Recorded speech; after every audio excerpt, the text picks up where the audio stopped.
mentioned, I joined the club in October. Prior to that, I had attended a few meetings as a guest, and you know, kind of, as he said, right up until now, I've really enjoyed my time here. I have no desire to be up here, and that is why I'm here. You know, the reasons that I joined, or the reasons I think probably most people join, is to become more comfortable speaking in front of a group, and also just to become a more competent communicator, both in large groups and small groups and individually. And over the last 12 to 18 months, I'd say there were a couple of events that kind of spurred me into action. I mean, obviously I've had a fear of public speaking for as long as I can remember, so that's nothing new. But this summer I was asked to be a best man at a wedding, which was a great thing, and I was honored to do it, but of course with that comes, you have to give the toast at the reception. So I went through a lot of anxiety and nervousness about that. I mean, everybody's like, it's a toast, it's a couple of minutes, you say a couple words, you're fine, and to me it might as well have been the State of the Union address. So, it was you know, very stressful, and the other was actually more on an individual basis. So I had a couple of good job opportunities that popped up, and I was a good fit in terms of my background for those opportunities.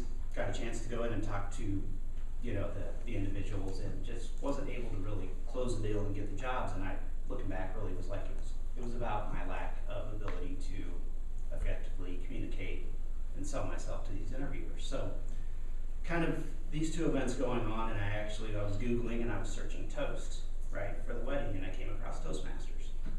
And I thought, well, this may be a way to, you know, kind of improve myself, something I can look into. I attended a couple of meetings, and you know, I was just really impressed with the quality of the speakers and the evaluation, the whole process in general. So that is why I'm here. For me personally, I was born in a small town in western Kansas called Dodge City, Kansas. Some of you may have heard of it. You know, Miss Kitty, Marshall Dillon, saloons, gunfights, all of that. It was a very exciting childhood. Yeah, don't believe everything you see on TV. Pretty typical Midwestern town. There are a couple of things in my childhood, I guess, that kind of shaped me. One of them is golf. As crazy as that may sound, but I grew up playing a lot of golf and spent a lot of time on the golf course, and really was passionate about that and enjoyed that, and that kind of shaped my childhood. The other was my family owned a small business in Dodge City. It was a kitchen cabinet business. So in terms of my development and work ethic, I really, you know, was able to see firsthand from my parents how hard they had to work to run a successful business, to create something out of nothing, you know, to employ people. And so it really had a profound influence on me growing up and kind of my work ethic. And, you know, it was good and bad for me because it was also always full employment. I never longed for a job, whether it was mowing lawns or working in the shop or driving trucks. I mean, I always had an opportunity to do something.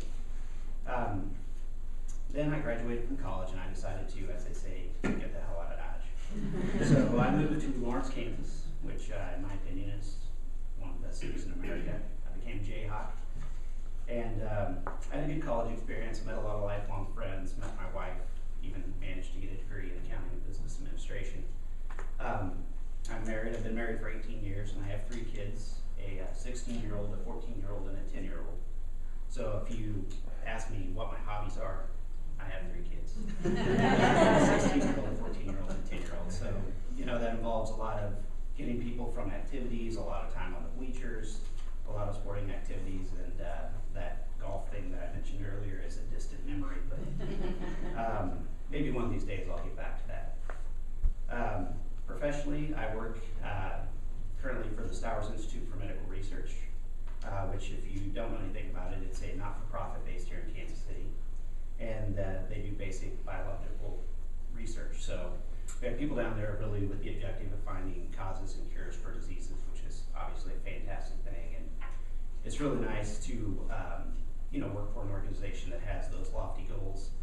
The funny thing for me is, as I mentioned, I do accounting and business administration. So if I tell people I work for the Stowers Institute, you know, their faces light up if they're at all familiar with it, and they want to know about all the great science. And then I kind of start to explain my role, and the lights go out. I guess I need to kind of work on my on the science side in my elevator speech for the institute. But I guess I want to say thanks to everybody for allowing me to be